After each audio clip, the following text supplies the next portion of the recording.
Señoras, señores, amigos del CSDEN, muy buenos días a todos. Como director del Centro Superior de Estudios de la Defensa Nacional, es para mí un placer darles la bienvenida a un nuevo acto de presentación de nuestro tradicional cuaderno anual dedicado a analizar el panorama estratégico. Una publicación muy esperada por nuestro público y que desde hace años viene elaborando el Instituto Español de Estudios Estratégicos, un centro que se ha consolidado como un referente nacional en la investigación, prospectiva y difusión de los asuntos relacionados con la seguridad y la defensa, cuyo actual director es el general de brigada don Francisco José Dacova Cerviño. Si en la pasada edición del panorama estratégico hablábamos de que el mundo se había vuelto menos occidental, el devenir de los acontecimientos a lo largo de 2021 ha venido a confirmar y acentuar esta tendencia. La crisis del COVID, originada en Asia, sus consecuencias sociales y económicas han acelerado los cambios en curso respecto a las relaciones de poder, forzando a las potencias a tener que comprender y adaptarse rápidamente a una nueva realidad, mientras otros han comenzado a experimentar las consecuencias. Creo por ello que los temas escogidos para este panorama estratégico del 2021 son de lo más acertado, pues reflejan muy bien la idea de que el mundo está cambiando y que ello va a exigir un reajuste cuyos resultados finales no tienen por qué parecerse a lo que conocíamos anteriormente. La periodista doña Pilar Requena comienza analizando el legado de la canciller Angela Merkel y plantea los retos que deberá afrontar una Europa post-COVID y post-Brexit en un entorno de relaciones deterioradas con Rusia y ante el reto de lograr una soberanía estratégica. El coronel, don José Pardo de Santayana, trata específicamente del desenganche China-Estados Unidos, incidiendo en el desplazamiento del centro de gravedad hacia Asia y sus consecuencias para Occidente, planteando un horizonte futuro de universalismo que llevará a las potencias a oponerse o adaptarse al mismo. El embajador y profesor don Jorge Heine analiza cómo algunas naciones de América Latina, fuertemente golpeadas por la pandemia, han sufrido las consecuencias del reajuste de la política exterior de las grandes potencias y cómo van adaptando, en algunos casos, tendencias políticas antidemocráticas. La situación en Oriente Medio, analizada por el embajador don José María Ferré, no presagia mejoras en el entorno. A pesar del cambio de administración de Estados Unidos, los problemas y retos de la región persisten y van más allá de su capacidad para transformarla. Y por último, el periodista y profesor de Relaciones Internacionales, señor don Pedro Rodríguez, ha analizado el impacto de la administración Trump dentro y fuera de los Estados Unidos y el auge del populismo como amenaza existencial para la democracia en este país. Todos estos analistas y colaboradores, a todos ellos quiero darles las gracias por su colaboración y la profundidad de sus respectivos trabajos, que nos permiten obtener una visión de conjunto de los principales acontecimientos que configuran la evolución del panorama estratégico a lo largo del presente año.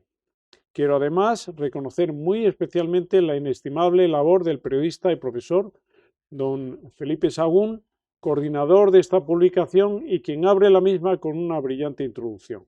Finalmente, no puedo dejar de recomendar a todos ustedes que lean este panorama estratégico del 2021. Creo sinceramente que lo van a disfrutar y que aporta un buen número de elementos de reflexión que pueden ayudar a comprender las tendencias que se están consolidando y que muy probablemente van a condicionar nuestro futuro. Muchas gracias.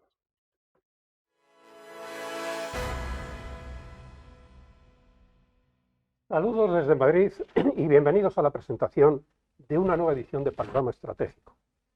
Panorama que es una reflexión anual que desde 1996 hace el Instituto de Estudios Estratégicos del CSDEN en el Ministerio de Defensa sobre los principales retos de seguridad y de política internacional. Ni esta, como pueden comprender, ni la edición de 2020 son ediciones normales. La pandemia cambió radicalmente las circunstancias y la pandemia nos ha obligado a nosotros y a los de casi todos los think tanks o analistas a enfocar nuestros análisis teniendo en cuenta la nueva realidad.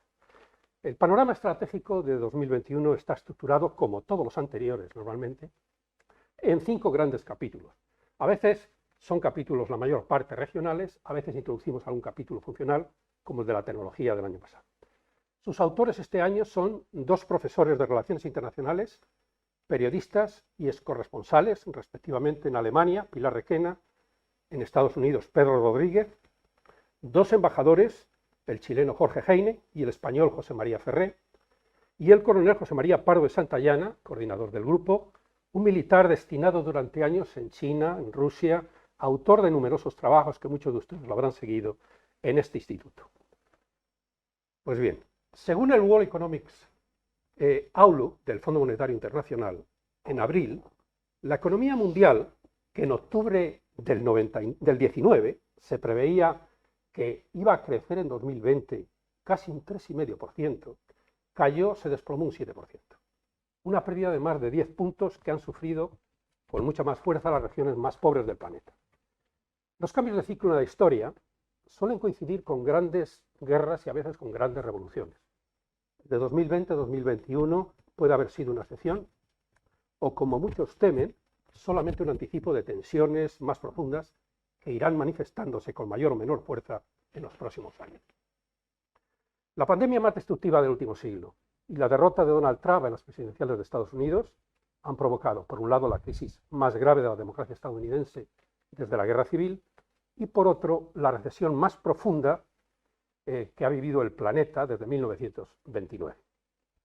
Pero donde estamos ahora ya a mediados de junio del 21, con casi 4 millones de muertos, oficialmente el triple o más, según las últimas informaciones que hemos visto, que hemos seguido del Economist, es difícil anticipar el impacto definitivo en las tendencias y los conflictos, da igual, abiertos o potenciales a corto y medio plazo. ¿Por qué? Porque depende en buena medida de las inversiones y del esfuerzo que se haga y sobre todo de la vacunación. Vacunación que de forma muy desigual y con enormes interrogantes todavía se puso en marcha a finales de 2020. La confianza de muchos en que la vacunación iba a tener un efecto poco menos que milagroso no se corresponde a las investigaciones más recientes, como la de 6 científicos que incluirá Foreign Affairs, que es una de las revistas más importantes internacionales de Estados Unidos, en su edición de este verano, de julio y agosto. Recojo simplemente 2 párrafos de esa investigación. El SARS-CoV-2, concluyen, no puede erradicarse, habiéndose transmitido ya a 12 o más especies diferentes de animales.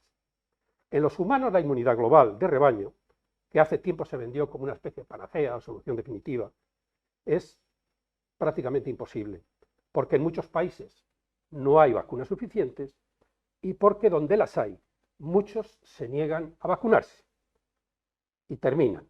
El virus probablemente se irá y volverá durante años como una especie de pelota de ping-pong, y países que han logrado controlarlo en el primer año seguirán siendo vulnerables a sus mutaciones o variantes. La eficacia de las respuestas dependerá en gran medida de que se recupere la cooperación internacional. Desgraciadamente, una cooperación en declive desde hace ya más de 10 años por el desmoronamiento gradual del andamiaje institucional y normativo levantado tras la Segunda Guerra Mundial, del que hemos venido hablando en los últimos panoramas estratégicos ya desde hace años, y al que se han ido incorporando a su manera lo que llamaban la doctrina Sinatra en Rusia, la nueva China, en gran medida la India y otros países emergentes desde el fin de la Guerra Fría. En sus memorias, uno de los que mejor gestionaron la crisis de 2008, el premier británico Gordon Brown, cuenta que cuando todos a su alrededor le señalaban como la causa de aquella crisis la economía, él les decía, no amigos, no es la economía, es que los grandes problemas globales necesitan soluciones globales y no estamos dando las soluciones globales ni tenemos instituciones para hacerlo. Es interesante viendo lo que ha pasado este último fin de semana en la cumbre del G7 o en la reunión de los ministros de Finanzas del G7 la semana pasada. El nacionalismo, el proteccionismo, el populismo, la multiplicación de murallas, que son todos procesos en crecimiento mucho antes de Trump, pero que este aceleró en 2016, desde 2016, han culminado en un planeta de grandes vacíos de poder que muchas potencias regionales luchan por ocupar y de grandes potencias en colisión, compitiendo siempre por la hegemonía regional o por la hegemonía global. En el primer año de la pandemia, la verdad es que se habló poco y tarde de solidaridad, de responsabilidad y de cooperación internacional. Con la cumbre del G7 este fin de semana, la del G20 en pocos días, la COP26 sobre el cambio climático en Escocia en noviembre, aplazada desde el año pasado, veremos si se ha aprendido algo o si seguimos en un mundo a la deriva. La primera prueba o examen de esa cooperación tan necesaria es evidentemente la vacunación, pero no de una veintena de países ricos, como está ocurriendo, ¿no?, sino de los 8.000 millones de habitantes del planeta, o al menos de los más de 5.000 millones de adultos. Hoy solo el 2% del África subsahariana se ha podido vacunar, frente al 60% del Reino Unido, en Estados Unidos, el 25% en las principales potencias europeas, un poco más ya, entre ellas España, o el 100% de los israelíes, eso sí, dejando fuera a los palestinos de los territorios ocupados para el final. Como las crisis más graves, la provocada por la COVID-19, ha puesto al descubierto las principales fortalezas y debilidades de la sociedad internacional y ha obligado a cambiar las ideas preconcebidas dominantes sobre lo que se debe y lo que se puede hacer. La más importante en Occidente, sin duda, es la relación entre Estado, mercado y ciudadanos. Lo pongo en una interrogante. ¿Hasta cuándo y cómo se podrá mantener este escudo protector fiscal y sanitario? Unos 16 billones con B de dólares, alrededor del 15% del PIB global, sin contar los principales fondos propuestos, solo el primero está aprobado ya y en vigor por la administración Biden desde enero, de manera que es mucho más. ¿Y qué impacto va a tener ese maná en el estado de bienestar y en el contrato social de los últimos 60 años en los países más avanzados, sobre todo en Europa? Estas fuertes inversiones, estamos hablando de 5 a 6 veces más que las que se invirtieron tras la crisis financiera de 2008-2009. Sin duda han evitado el hundimiento del tejido económico. Pero ¿qué efecto tendrán en la inflación? ¿En el empleo a medio plazo? No lo sabemos todavía. Pero sin las vacunas, que se lograron en tiempo récord, la recuperación a la que estamos asistiendo en un puñado de países habría sido imposible, evidentemente. Ahora bien, esto confirma la gran bifurcación que nos ha arrastrado hasta aquí. Por cierto, una bifurcación que se puede observar ya en las pandemias de finales del 19. Por un lado, la globalización, que con el movimiento de personas acelera la propagación de patógenos por todo el mundo, y se repite desde hace ya más de un siglo. Y por otro, los avances científicos, sobre todo los avances médicos, que han permitido reducir a meses, en este caso, la producción de vacunas que normalmente requerían años. Una lección obvia derivada de todo ello es que el sistema internacional no puede depender de redes incapaces de frenar la propagación de patógenos como el surgido en Wuhan, China. Como señala el historiador y economista Niall Ferguson en su último libro, el próximo patógeno puede ser mucho más letal que el actual. No olvidemos que el coronavirus de la COVID-19 está siendo, en proporción al número de contagios, mucho menos letal que el del ébola y el de otras pandemias, incluida la de 1918. Termino con un breve resumen en 5 o 6 puntos de lo que hemos puesto en la introducción de este panorama estratégico. Primero, las predicciones a raíz de la pandemia de algunos destacados internacionalistas en 2 momentos muy diferentes, mayo y diciembre de 2020. Segundo, las decisiones principales de la administración Biden en sus primeros meses de gobierno, más bien semanas de gobierno. Tercero, las previsiones de algunos de los medios de comunicación más importantes, como el Financial Times, a finales del año pasado. Cuarto, el impacto que la pandemia ha tenido en tendencias que venían ya de lejos, con raíces muy profundas. Estoy pensando en la desigualdad, estoy pensando en el cambio climático, sobre todo en la regresión democrática desde mediados de la década pasada. Probablemente no vamos a conocer el impacto exacto sobre la pobreza, muy desigual dentro de cada país y entre países. ¿Por qué? Porque la mayor parte de los estudios y de los datos de 2020 se han ido retrasando. Ahora bien, el factor más importante de la pobreza siempre es el crecimiento, y la caída del crecimiento está muy clara. Los mapas de amenazas, riesgos y conflictos los incluimos todos los años en el panorama. Para 2021, como de costumbre, nos hemos basado en las investigaciones de think tanks como el Council on Foreign Relations de Nueva York, el International Crisis Group, el Foro Económico de Davos, y este año también hemos tenido en cuenta el informe anual de los servicios de inteligencia americanos. Curiosamente, que Trump había interrumpido, había dejado de publicar hace, me parece, 2 años, y que Biden ha reanudado esta primavera. Y por último, las causas por las que los editores del Boletín de los Científicos Atómicos, que probablemente es la revista sobre temas nucleares más importante desde los años 50, fundada por algunos de los principales científicos que pusieron en marcha el proyecto Manhattan de la primera bomba nuclear, sitúan las manecillas de lo que se llama el reloj nuclear, el Doomsday Clock, más cerca que nunca de la hora final, a pesar de la prórroga del Tratado START, el último de limitación de armas estratégicas que sigue en vigor, y que renovaron Rusia y Estados Unidos a los pocos días de llegar Biden a la Casa Blanca. Gracias a Pilar Requena, a Pedro Rodríguez y a José Pardo de Santayana por acompañarnos esta mañana en el estudio del CSDEN, y gracias también a los embajadores Ferré y Heine por responder a nuestras preguntas en diferido. Pilar Requena, abrimos esta ronda contigo, pensando en retos, pensando en desafíos. ¿Cómo han cambiado las prioridades de la Unión Europea en los últimos meses? Yo creo que han cambiado completamente, y la razón principal es la que tú has mencionado en la introducción, la pandemia. La pandemia trastocó por completo no solo los planes de la Unión Europea, también los planes de la presidencia alemana de la Unión Europea, que iba a ser la última, bueno, ha sido la última, de hecho, con Merkel como canciller. ¿Qué ha puesto de manifiesto esta pandemia para la Unión Europea? Pues ha puesto las virtudes y los defectos. En un principio puso de manifiesto claramente los grandes defectos, que fue la falta de solidaridad, el egoísmo nacional, o nacionalista, si lo queremos llamar así, donde cada uno buscábamos preservar lo que teníamos y no compartirlo, lo cual quedó reflejado claramente en que los países más ricos, como Alemania o Francia, tenían más que bueno, los medios o los más pobres.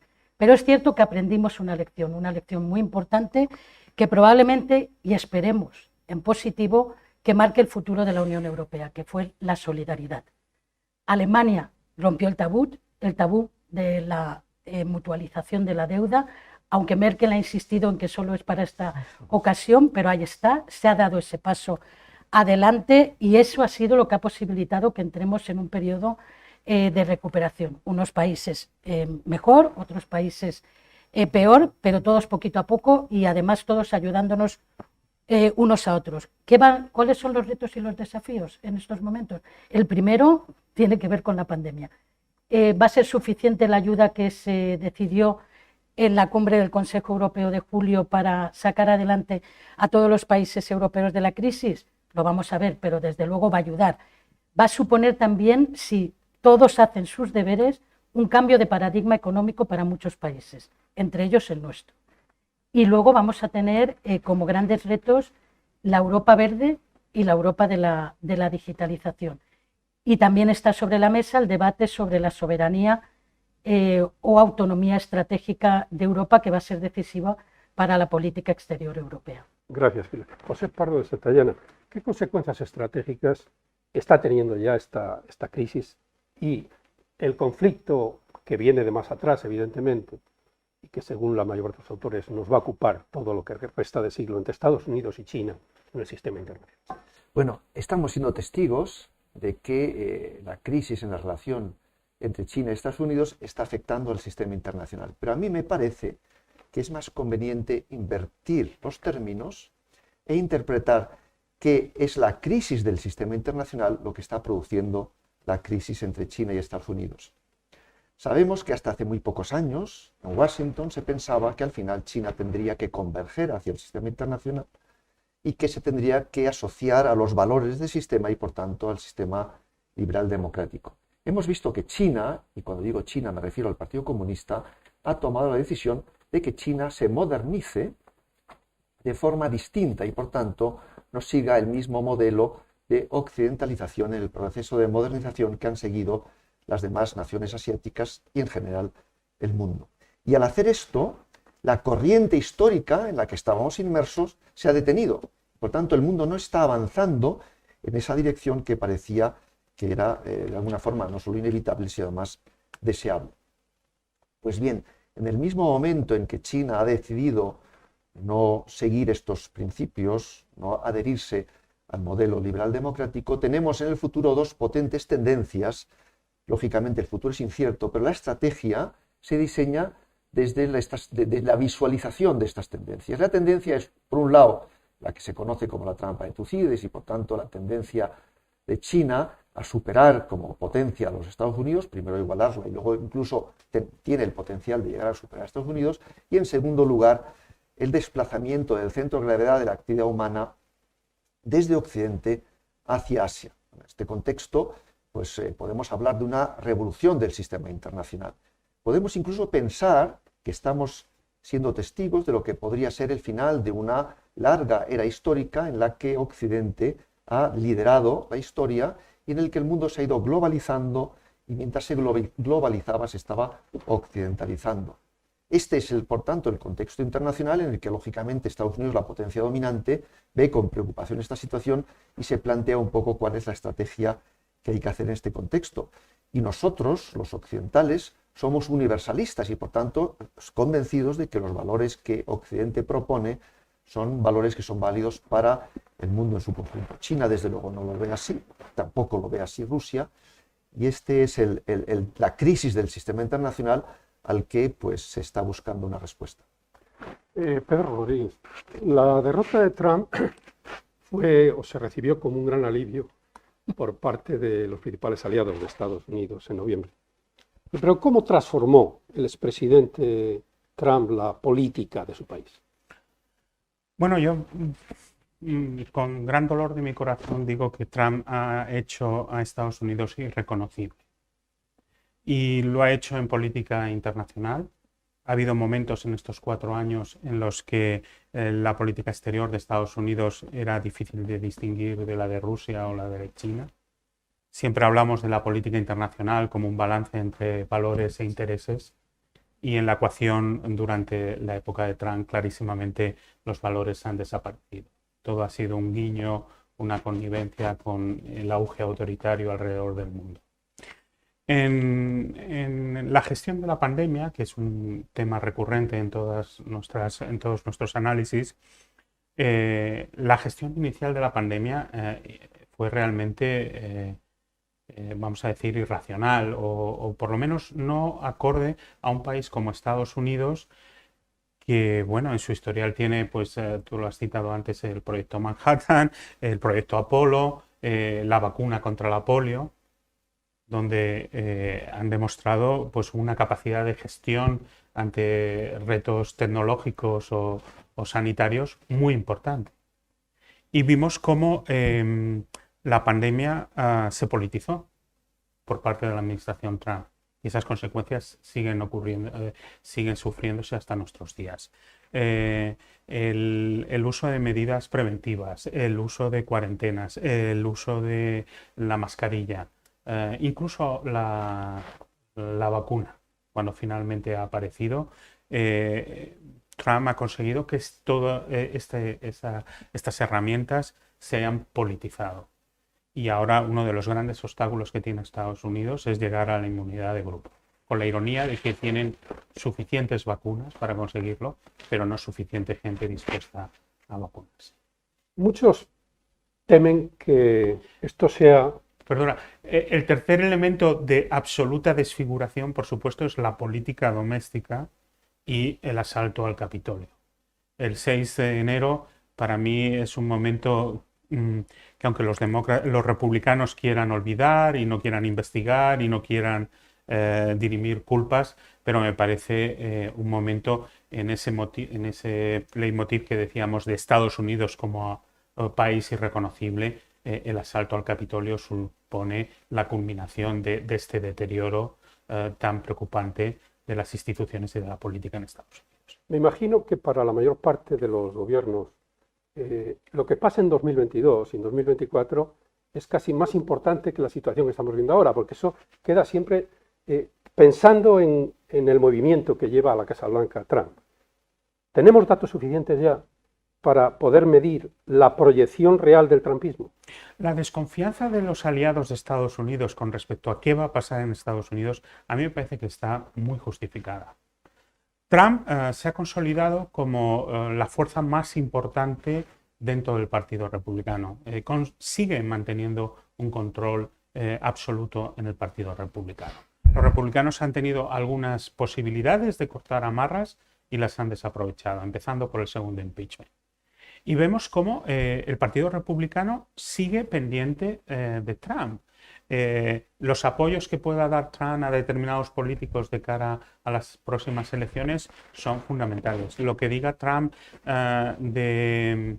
en cuanto a, por ejemplo, a mí me llama mucho la atención cuando él dijo que no manden más donaciones al Partido Republicano, que me las manden a mí, ¿no? Todas estas cuestiones ejemplifican hasta qué punto Trump controla el Partido Republicano. Incluso dando un paso más allá, vemos cómo hay estados de la Unión que están legislando en torno a la gran mentira, que las elecciones de noviembre fueron fraudulentas. Y digamos que la influencia de Trump, no porque él no esté en la Casa Blanca, ha disminuido. Yo creo que es permanente y caben muchas dudas de qué puede pasar. Estamos hablando de que en las elecciones de medio mandato, en el 2022, con un escaño que cambia en el Senado y con 5 en la Cámara Baja, el Congreso puede cambiar de manos. Entonces, digamos que esa desconfianza entre los aliados de que todavía no estamos fuera de problemas, yo creo que está muy justificada. Pilar, a 3 meses para nuevas elecciones generales en Alemania, que sería la retirada definitiva ya de Merkel, tanto de la política alemana como de la política europea, después de 16 años en el poder. ¿Cuál es tu balance de su legado? Vamos a ver, yo creo que el calificativo que ya se le viene dando es el que le corresponde. Ha sido la canciller gestora de crisis. En eso ha sido impecable. Ha dado estabilidad en momentos muy convulsos. Recordemos que prácticamente cuando ella llega, la Unión Europea está pasando por la crisis constitucional, el fracaso de la Constitución, que luego terminó con el Tratado de Lisboa, pero rápidamente en paralelo llegó la crisis financiera global y la nuestra, la crisis de la eurozona. No acabábamos de salir de esa.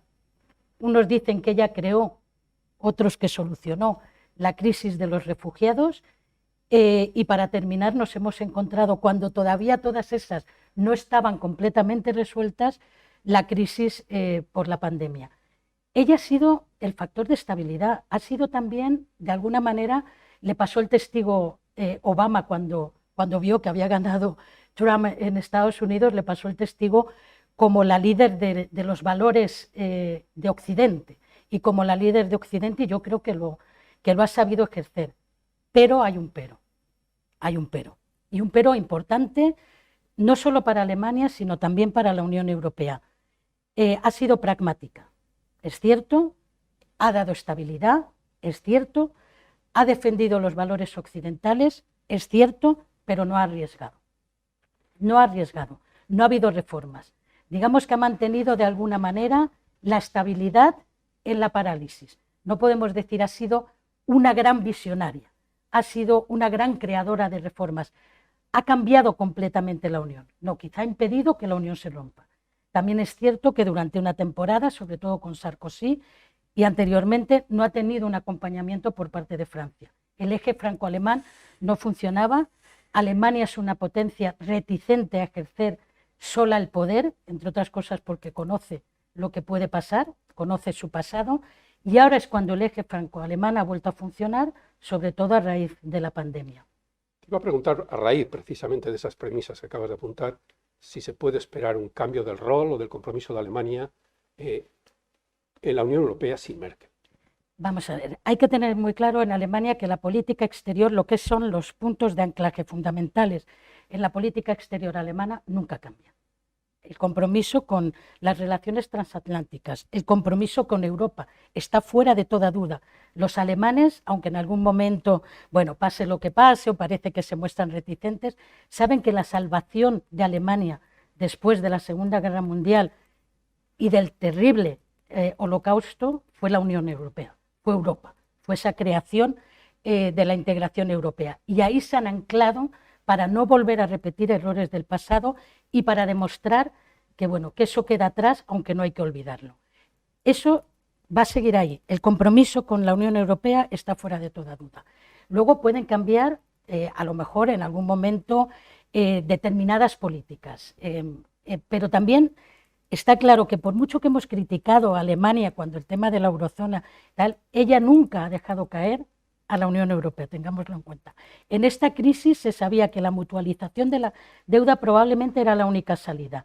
Al final lo firmó, reticente probablemente, sabiendo que se la puede jugar en política interna, pero la jugó. Yo creo que eso con Laschet, si Laschet es el canciller, va a continuar. Laschet es continuismo con respecto a Merkel.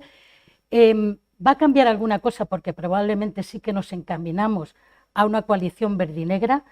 El tema es saber si el canciller lo ponen los verdes o lo pone la CDU. Después de lo que ha pasado en estos últimos días, los verdes están bajando, estancándose. Ahí va a ser la gran duda del mes de septiembre. ¿Quién pone el canciller?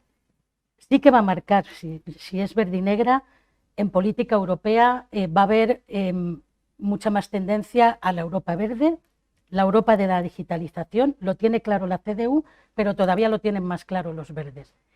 Y probablemente van a cambiar también las cosas respecto a China y Rusia. O sea, Merkel ha estado muy marcada por el tema económico, por ejemplo, Nord Stream 2 en el tema ruso. Los verdes están en contra de Nord Stream 2 y están en contra también, aunque son también pragmáticos, los verdes que conocemos hoy son los realos, no son los idealistas ya, son los realos. Pero es verdad que ellos van a anteponer, en la medida en que lo puedan, los derechos humanos por encima de las razones económicas. Gracias, Pina. Pardo de Santayana, en las cumbres de estos días, al G7, Europa, Estados Unidos, OTAN, Biden con Erdogan, Biden sobre todo en Ginebra con Putin, como en casi toda la agenda internacional de los últimos meses, la sombra de China es omnipresente, está en todas partes. ¿Qué pueden hacer Estados Unidos y sus aliados para evitar que Pekín acabe dictando las reglas de juego sin llegar a una confrontación suicida, como la que citabas antes? Bueno, a mí me parece que esta es la gran cuestión, ¿eh? A mí me parece que en la pregunta está en gran parte la respuesta y mucho más allá es un poco difícil aventurarse. Evidentemente hay que evitar una confrontación suicida y en este momento las potencias van en dirección de colisión. Se puede conseguir que China no imponga las reglas, lo que es muy difícil es imponerle las reglas a China, pero creo que sería en gran medida suficiente si el mundo es capaz de abordar esta cuestión. ¿Cuál es el problema de fondo? Y es que por primera vez desde que Estados Unidos domina el orden internacional, el tiempo juega en contra de los Estados Unidos. Hasta ahora Estados Unidos creaba alianzas, era el líder de las grandes alianzas, se enfrentaba a los problemas siempre desde una posición de ventaja. Ahora el tiempo corre en contra de Estados Unidos y a favor de China. Y por tanto Estados Unidos está intentando diseñar una estrategia de liderazgo de los aliados en el que piensa si no actúo hoy, mañana será peor. Y una estrategia bajo la presión del tiempo no es una estrategia fácil de desarrollar.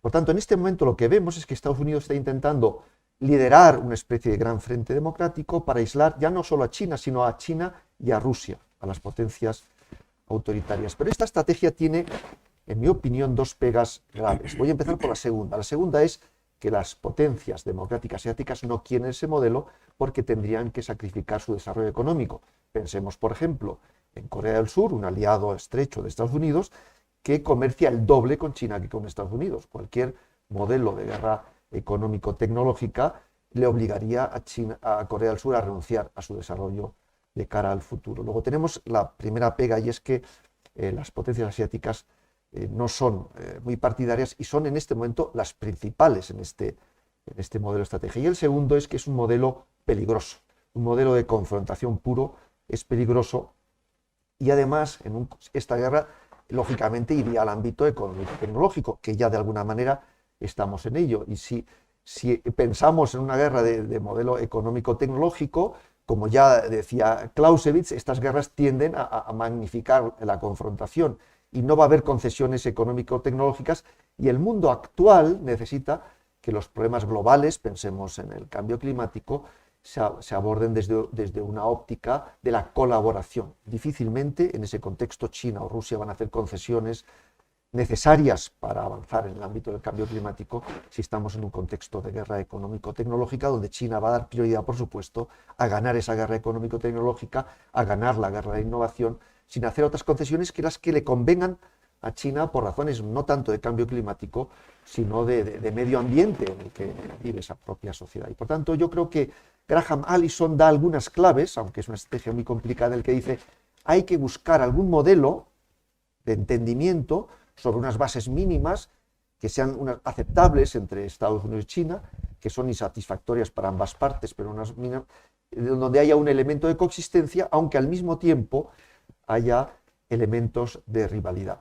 Por tanto, y esto es una estrategia muy difícil, es una estrategia difícil de desarrollar, y el tiempo irá un poco diciendo hacia dónde avanzamos. Esta transformación tan importante del sistema internacional es lo que ha llevado a los responsables de la seguridad española a adelantar la nueva estrategia de seguridad nacional, que está ya prácticamente elaborada y se publicará en los próximos meses. ¿Cómo ha afectado, en tu opinión, esta transformación a una España que se incorporó a las principales organizaciones occidentales pues, en los últimos años de la Guerra Fría? Sí. Bueno, nosotros hemos unido nuestro destino a la OTAN y a la Unión Europea, y nuestra seguridad depende de estas organizaciones, y además es nuestra vocación profunda formar parte de ello. Y por tanto, pues las grandes decisiones que se tomen en el seno de la OTAN y la Unión Europea pues marcarán el destino de España, fundamentalmente de la Unión Europea. Pero a mí me gusta destacar que en un modelo de confrontación, un país de la dimensión de España tiene una posición muy, muy compleja, porque supongamos que Estados Unidos y China choquen como grandes potencias, se harán daño una a la otra, pero sobrevivirán a ese enfrentamiento. Pero países de otra dimensión como España, en un contexto de confrontación, podríamos recibir un golpe del que difícilmente nos podríamos levantar. Y además creo que España, y no solo España, sino que los países europeos en general, tenemos un problema, y es que en este nuevo escenario, donde tenemos una potencia del tamaño de China, probablemente también la India, en muy poco tiempo será una gran potencia que juegue un papel importante en el escenario internacional, Estados Unidos o Rusia, nos estamos quedando pequeños, no porque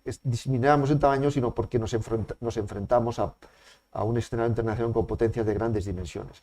De alguna forma estamos perdiendo masa crítica geopolítica, y esto pues, nos llevará, y nos está llevando lógicamente, a reforzar más aún nuestra vocación europea, a hacer una apuesta todavía más importante por una Unión Europea más reforzada, porque yo creo que solo en un contexto de una Europa reforzada, con un papel importante en el escenario internacional, pues España podrá abordar los grandes retos a los que nos vamos a enfrentar. Sí, gracias. Pedro, citabas antes el problema de las grandes mentiras, etc. Esto nos lleva, leyendo el adelanto de la próxima estrategia de seguridad nacional de Estados Unidos, que publicaba en marzo la administración Biden, deja muy claro la importancia que tienen cada vez más, casi en primer lugar, todas, los ciberataques. Pero ahí está también todo el tema de la desinformación, la gran mentira, etc. ¿Hay vuelta atrás en la normalización de la mentira y sobre todo de la gran mentira que sigue insistiendo además del presidente Trump? Bueno, como estábamos diciendo antes, hay estados, Texas, Florida, Georgia, que están legislando en torno a la gran mentira.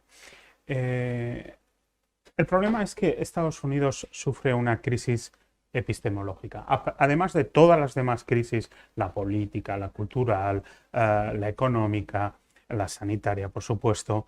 El problema de Estados Unidos es que en términos de lo que Hannah Arendt llamaba el tejido de la realidad, ha sufrido un daño sustancial. Y aquí entramos en la desinformación, la injerencia extranjera, entramos en el terreno de la normalización de la mentira. El Washington Post, como sabéis, hizo un esfuerzo de contabilización de las mentiras de Trump durante su mandato presidencial, y desde las más banales a las más graves, no cosas opinables. Estamos hablando de embustes. Y la cuenta final salió en más de 30.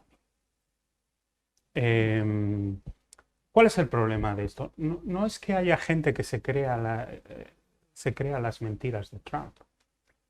El problema es que va a haber, al final, nadie nos vamos a creer nada. Y sin un mínimo de confianza, ni la economía, ni la seguridad, ni los medios de comunicación, ni la universidad, ni la mejor de las vacunas van a funcionar. Ese es el problema, eso es lo que nos estamos jugando con esta forma de hacer política donde nada es verdad y todo es posible, siguiendo el eslogan de la propaganda de Putin. Pilar, ¿qué espacio puede ocupar la Unión Europea en este mundo que estamos describiendo de grandes potencias como Estados Unidos, China, Rusia, India, otros emergentes? ¿Hay algún avance o se puede prever algún avance en sus relaciones externas de con la nueva Comisión? Bueno, la nueva Comisión ha cometido un par de errores. Ya recordemos la visita de Josep Borrell a Moscú, o recordemos también el feo que le hizo Erdogan a Ursula von der Leyen en la visita a Turquía, y cómo ahí Michel tampoco supo reaccionar. Esas que son muchas veces imágenes, hacen luego al final mucho daño. Creo que, sin embargo, sí que está dando pasos en el tema de África, y es un tema del que hablamos poco y, sin embargo, va a ser muy importante para el futuro de la Unión Europea. La tenemos ahí, tenemos múltiples crisis en la parte del Sahel, ¿para qué hablar de Marruecos o de Libia? La Unión Europea tiene que jugar el papel que desde siempre debería haber jugado en política exterior.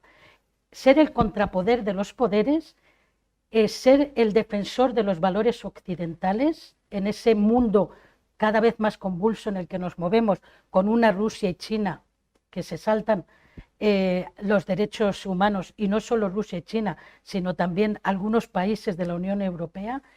Tiene que tener una autonomía o soberanía estratégica, que no significa romper los lazos transatlánticos como todo el mundo se cree, para nada. Se pueden mantener esas relaciones transatlánticas, pero mostrar también una independencia en aquellos lugares y temas que nos interesan a los europeos. Biden está hablando ahora de un frente común de la Unión Europea y Estados Unidos frente a Rusia y China. Cuidado, no caigamos en la trampa norteamericana. Está muy bien que mantengamos las relaciones transatlánticas, pero nuestro vecindario es nuestro vecindario, donde Estados Unidos nos la ha jugado muchas veces.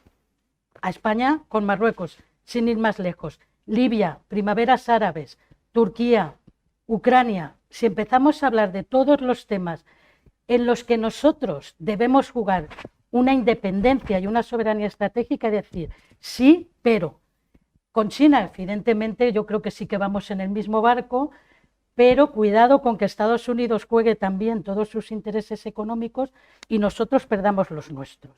Es decir, tenemos que jugar factor de contrapoder, de equilibrio, de defensa de los derechos, de los valores occidentales. Por supuesto, prioridad las relaciones transatlánticas, sin ninguna duda, sobre todo ahora que Biden ofrece de nuevo el multilateralismo y la cooperación. Pero tenemos que pensar también en nuestros intereses, porque creo que el europeísmo sería más fuerte si nos identificamos como europeos claramente frente a otras potencias. Y la conferencia sobre el futuro de Europa, que ha empezado hace apenas unos meses, a principios de mayo, puede ayudar a través de los jóvenes y de los ciudadanos, a los que se les quiere dar un papel importante en esa conferencia, para hacer crecer ese europeísmo, porque si no hacemos aumentar ese europeísmo y ese convencimiento de que, no voy a decir que somos mejores, pero sí que podemos ofrecer algo distinto a los grandes poderes, podemos diluirnos fácilmente entre esos grandes poderes. Muchas gracias. Yo creo que muchas de estas diferencias han quedado plasmadas ya en el debate que hemos visto en Inglaterra del G7, la primera cumbre del G7 con el presidente Biden, entre las diferencias que se han reflejado entre la posición de Estados Unidos y la de algunos de los países europeos. Gracias, Pilar, gracias, Pedro Rodríguez, gracias, Pardo de Santayana. Con esto concluimos el debate en directo aquí en el estudio y pasamos directamente a las preguntas con los embajadores Ferré en Beirut y Heine en Boston. Embajador Ferré, a finales de 2020 se reactivaba, aunque de forma leve y breve, el conflicto de Marruecos con el Frente Polisario, acaba de hacer una referencia Pilar Requena a él, y la administración Trump reconocía la soberanía marroquí sobre el Sáhara Occidental a cambio de que Marruecos normalice relaciones diplomáticas con Israel. ¿Cómo ha cambiado el conflicto? Esta última era una novedad de enorme importancia y previsibles consecuencias, como se ha ido viendo un poco de tiempo después. Una semana después no se observó cambio de actitud con la presidencia Biden respecto a lo que se había planteado en la presidencia Trump, y así se ha seguido hasta ahora. El leve conflicto armado terminó, y semanas después estas cuestiones han pasado a un segundo plano. Sin embargo, en España, por razones bien conocidas, que no es el caso exponer aquí, sí creo que puede recordarse hasta qué punto esta cuestión es fundamental para la relación hispano-marroquí. Este tema de la soberanía sobre el Sáhara, como hemos visto, es clave en el Reino de Marruecos, y en esta ocasión se ha destacado rotundamente que lo considera un caso de integridad territorial y de unidad de la nación. También ha mostrado su absoluta firmeza al respecto. Naciones Unidas continúan en vigor sus planteamientos jurídicos, pero queda en un segundo plano. Lo jurídico, como en otras ocasiones, ha quedado superado por lo político y por las relaciones bilaterales. Irán sigue siendo el reto más inmediato para la estabilización de Oriente Medio, una estabilización que depende de las relaciones de Teherán con sus vecinos y de su programa de nuclearización. Esto, evidentemente, para Israel sigue siendo una amenaza existencial. En el caso de las relaciones de Irán con sus vecinos, cabe señalar que las habituales tensiones entre Estados Unidos e Irán parece que han iniciado una nueva etapa con la presidencia Biden.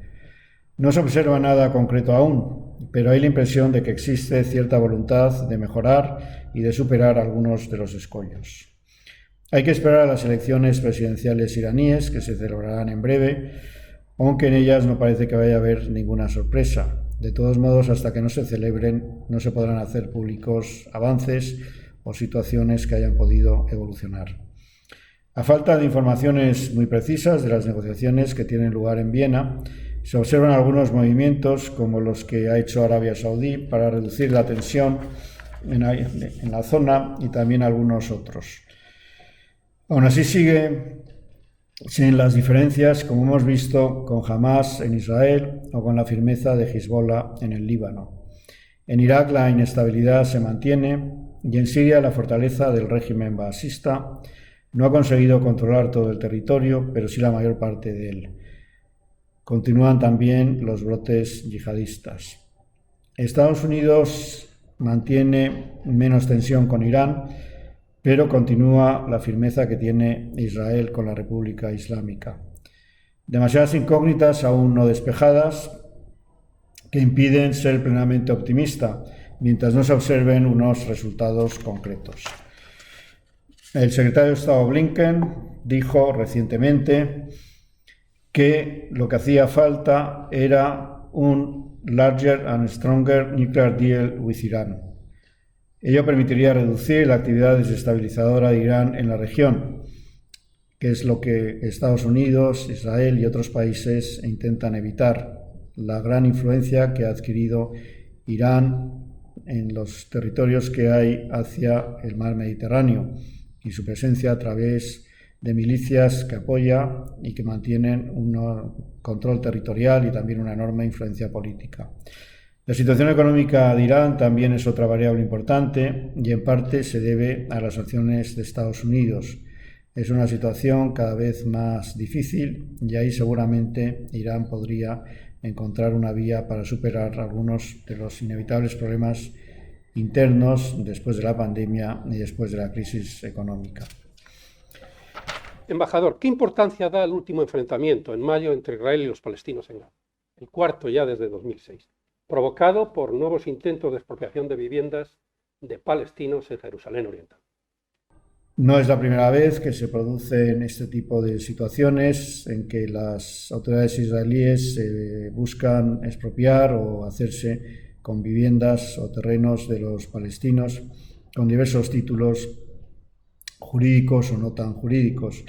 En esta ocasión ha habido unas reacciones fuertes, también las ha habido en otros momentos, hubo mucha tensión en dicho barrio y Hamás decidió intervenir a partir del momento dado, lanzando sus misiles al territorio israelí y llegando incluso a Tel Aviv, consiguiendo incluso cerrar durante unas horas el aeropuerto internacional de Tel Aviv. Llama la atención que el armamento de Hamás en la franja de Gaza, que cabe recordar es más pequeña territorialmente que Andorra, y que está controlado todos sus accesos por Israel, haya podido ser tan abundante y hayan podido acumular tal cantidad de potencia de fuego. Probablemente parte de ella fabricada allí dentro, pero también habrá habido elementos fundamentales que han venido de fuera.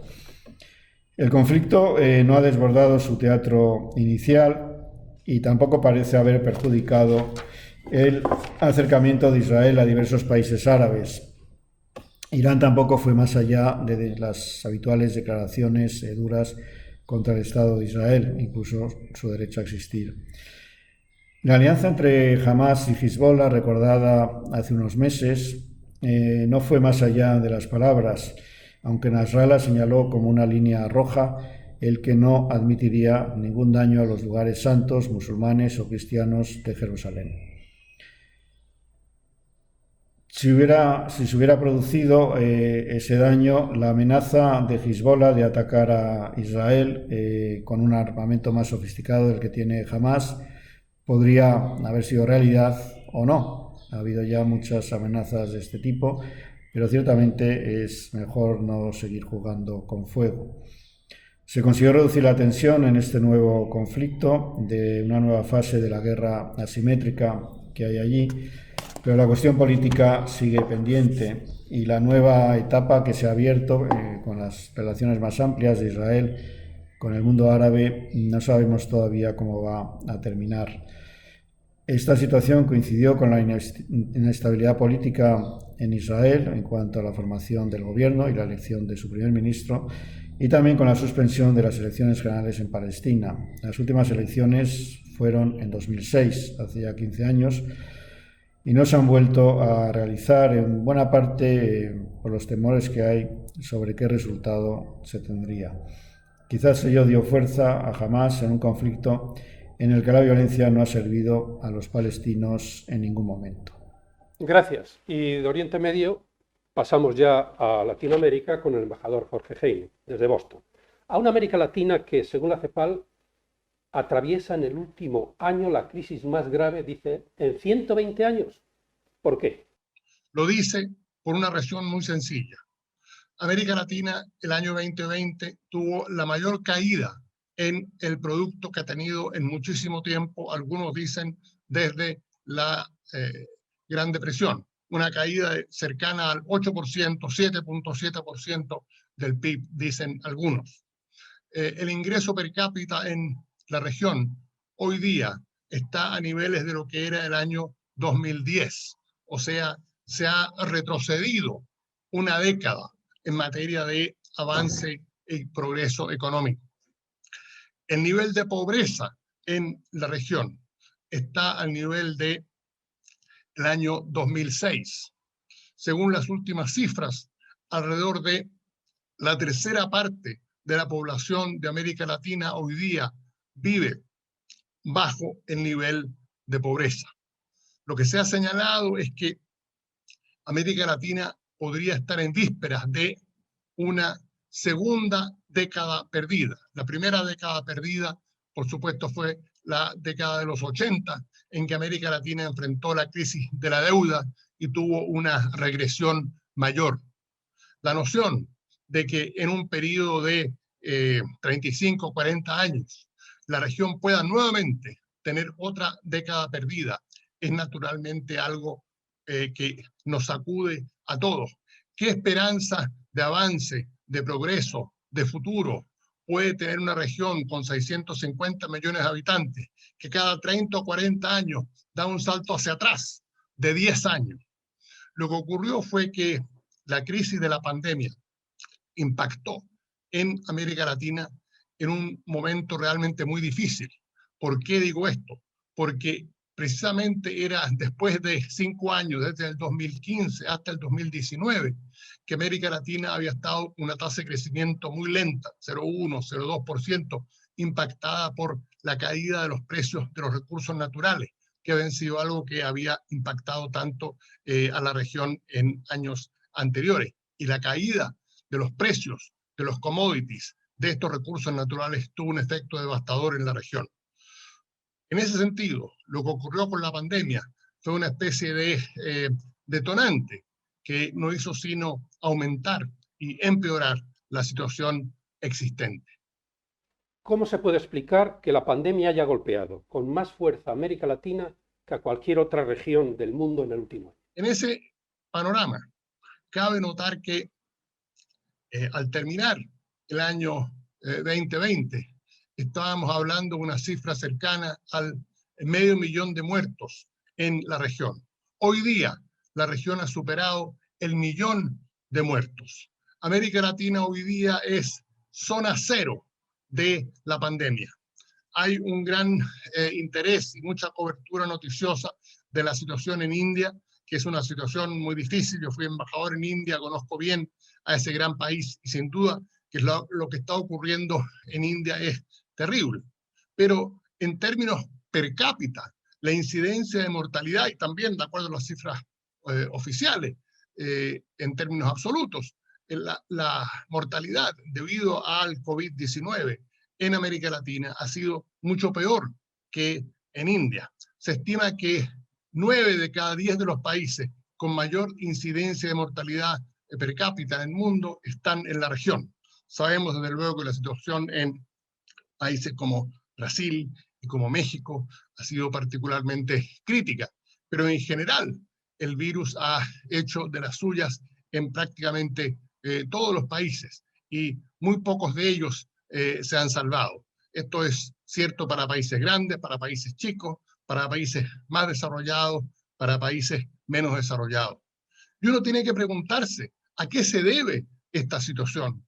¿Por qué América Latina, que está tan lejos de Asia, que fue donde originalmente surge el virus, y que en muchos aspectos es tanto más desarrollada que otras regiones del mundo, ha sido tan impactada por este virus, por esta pandemia tan trágica? Yo creo que acá es importante tener presente que esta pandemia lo que ha hecho es subrayar las tremendas deficiencias de gobernanza y las tremendas deficiencias que los gobiernos en América Latina han demostrado para manejar esta crisis, para manejar esta situación. Lo que hemos visto ha sido el caso de entidades negacionistas y gobiernos y líderes negacionistas que han negado la existencia del virus, señalando que es un mero resfrío, y han pagado desde luego las consecuencias del caso. Ha habido también mucho oportunismo político en el sentido de tratar de abrir las economías, de abrir las cuarentenas que se habían establecido antes de tiempo, respondiendo a presiones de diverso tipo, con las consecuencias del caso. El caso de Perú, que tiene en este momento, está pasando por elecciones, y que ha tenido una de las incidencias más grandes en el mundo, es particularmente trágico. ¿Por qué digo esto? Porque Perú el gobierno peruano tomó muchas de las medidas que debía tomar desde un comienzo, y uno pensaría que ellas podrían haber tenido efecto en el sentido de aplicar cuarentenas, de dar instrucciones en materia de distanciamiento social, instrucciones en uso de mascarilla. Sin embargo, el virus arrasó en Perú. ¿Por qué? Y esto tiene que ver también con ciertas condiciones estructurales de nuestras economías, con la informalidad del empleo. En América Latina en su conjunto, un 50% del empleo es informal. ¿Qué significa eso? Que estas personas, si no salen a la calle a trabajar, no comen esa noche, no tienen la seguridad de un empleo seguro, de planes de salud, de una empresa que los pueda respaldar. Y esto, que es cierto para la región en su conjunto, es particularmente cierto para Perú, en que la informalidad de empleo llega a un 70%, en que el hacinamiento en la vivienda es muy grande, y las consecuencias han sido naturalmente lo que se podría esperar.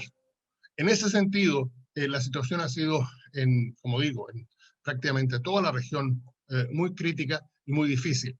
A ello ha contribuido también una tremenda falta de cooperación entre los distintos gobiernos. En vez de cooperar, en vez de colaborar, en vez de haberse recordado de los distintos acuerdos de cooperación que existían dentro de UNASUR y Mercosur y otros esquemas, también incluso en materia de cooperación de salud, el principio ha sido sálvese quien pueda, y las consecuencias han sido las consecuencias del caso. ¿Qué ha hecho o qué está haciendo China para avanzar sus intereses aprovechando esta tragedia en América Latina? China, naturalmente, fue el lugar donde se originó el virus, y uno podría pensar que por ello las consecuencias para China en términos de imagen, en términos de opinión pública, en términos de sus relaciones diplomáticas con los países de la región, habría sufrido muy fuertemente. Sin embargo, China logró recuperarse de ese impacto inicial que significó el haber originado el virus en la ciudad de Wuhan, y aplicó lo que se ha denominado la diplomacia de las mascarillas, proveyendo importantes insumos en materia de material protector, máscaras, equipos respiratorios, en fin, todo tipo de equipos para ayudar a la región en el curso del año 2020. Y en los meses recientes ha aplicado lo que se denomina la diplomacia de las vacunas, proveyendo de vacunas a una región que después de pasar los golpes iniciales de la pandemia no ha tenido acceso a las vacunas en las cantidades que merece, y en ese sentido, con estas medidas de proveer vacunas, Chile ha sido un particular beneficiario de las vacunas chinas, pero también lo ha sido Brasil, Argentina y otros países. Esto ha podido morigerar algo el impacto de la pandemia, aunque ella sigue todavía muy fuerte y muy presente.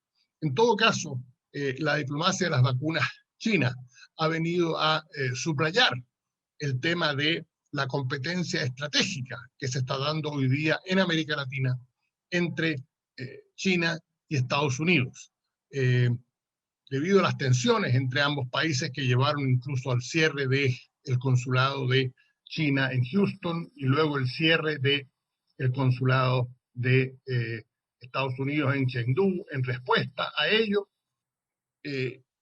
durante el año 2020 y el primer semestre del año 2021, las tensiones que se han dado entre China y Estados Unidos también se han expresado en América Latina. Y América Latina en ese sentido se encuentra un poco entre la espada y la pared, enfrentando esta crisis tan difícil, por una parte, la crisis provocada por la pandemia y por la caída de la actividad económica, y por otra, teniendo que de alguna manera optar por Washington o por Beijing en esta nueva Guerra Fría. Algunos hablan de una segunda Guerra Fría que está surgiendo entre ambas potencias. Un dilema muy serio en ese sentido que enfrentan los países de la región es qué hacer, qué camino tomar. Deben optar por Washington, que es la reacción natural de algunos, diciendo Estados Unidos es parte de las Américas, hay una relación de muchos años, con décadas y no siglos con Estados Unidos, es lo lógico, es lo natural, pero por otra parte, un dato importante es que hoy día para Sudamérica en su conjunto, el primer socio comercial es China. Brasil exporta 100.000 millones de dólares, tiene un comercio bilateral con China de 100.000 millones de dólares. Brasil exporta 3 veces más a China que lo que exporta Estados Unidos. Algo similar puede decirse de Chile. En esas condiciones, ¿cómo puede los países de la región darle la espalda a China? La última pregunta, embajador, sería ¿qué alternativa tienen ante ese dilema los países latinoamericanos? Sé que usted y 2 colegas, Carlos Fortín y Carlos Ominami, han presentado alguna propuesta muy interesante de solución. Y que lo que nosotros hemos señalado es que los países de la región lo que deben hacer es optar por sus propios intereses, no caer en la trampa de alinearse ya sea con Washington o con Beijing. Nosotros creemos que cualquiera de esas dos alternativas serían funestas para la región y podrían tener consecuencias muy negativas. Lo que los países de la región deben hacer, y eso implica algún grado de coordinación regional y el revivir el regionalismo que está tan de capa caída en estos años, lo que deben hacer es revivir el regionalismo y poner al frente los intereses de la región, identificar qué es lo que es bueno para América Latina y seguir en ese camino, y no identificarse con una u otra de las dos superpotencias. Pues muchas gracias.